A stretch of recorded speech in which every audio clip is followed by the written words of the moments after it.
Thousands of years before cities appeared, before farming changed the world, and long before humans ever imagined keeping animals as companions, life followed a completely different rhythm. Every morning began with uncertainty. Ancient humans woke beside fading campfires, inside caves and temporary shelters, with only one question in mind: how do we survive today? There were no villages storing food, no fences, no protection from weather. Every day required movement, observation, and decisions that matter. Groups traveled across forests, rocky valleys, frozen plains, and open landscapes, searching for water, food, and safe places to rest before darkness returned. The ancient world was full of life, but most of it was dangerous. Every sound in the distance could mean opportunity or death. Animals shaped daily decisions. People watched migration patterns, studied footprints, learned behaviors. Children grew up observing adults instead of attending schools. Knowledge passed through memory and repetition. And among all the animals living beside humans, one stood apart: the wolf. At first, humans and wolves were not friends. They were competitors. Both hunted. Both traveled in groups. Both depended on cooperation. Both survived through intelligence instead of strength alone. Ancient humans followed animals for food. Wolves followed the same animals. Again and again, their paths crossed. Sometimes at rivers, sometimes across hunting grounds, sometimes near temporary camps. But neither trusted the other. Humans protected fire. Wolves stayed beyond the darkness. Distance kept both alive. Then something unexpected began. After long days of hunting and gathering, humans left remains behind. Broken bones, food scraps, discarded pieces. Most animals avoided human camps. Fire meant danger. Noise meant risk. But some wolves behaved differently. Instead of running, they watched.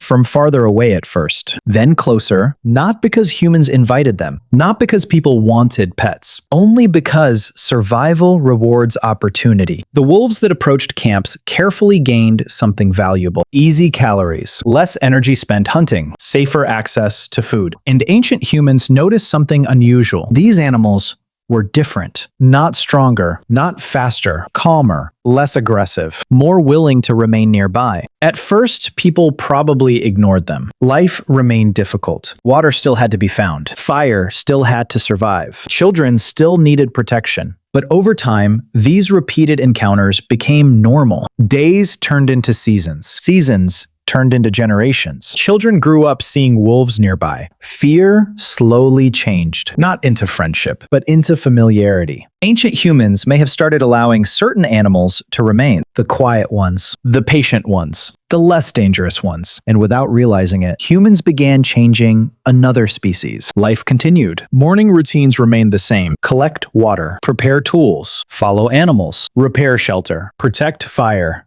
But now something new appeared. Some wolves started following camps. Not too close, not too far. When strange sounds appeared at night, they reacted.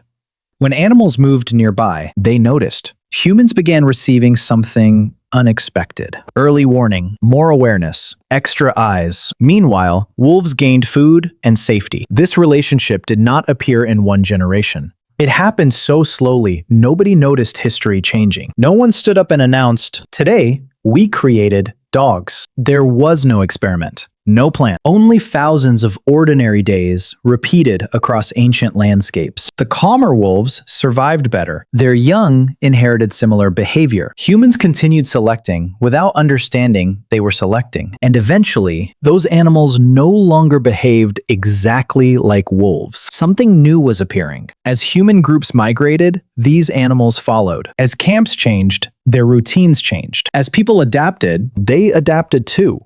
The ancient world created a partnership, not through invention, not through control, but through shared survival. And thousands of years later, dogs appeared. Not because humans decided to create them, but because ancient life slowly reshaped two species at the same time. One species learned to live beside fire. The other learned to trust. And together, they created one of the oldest relationships in human history.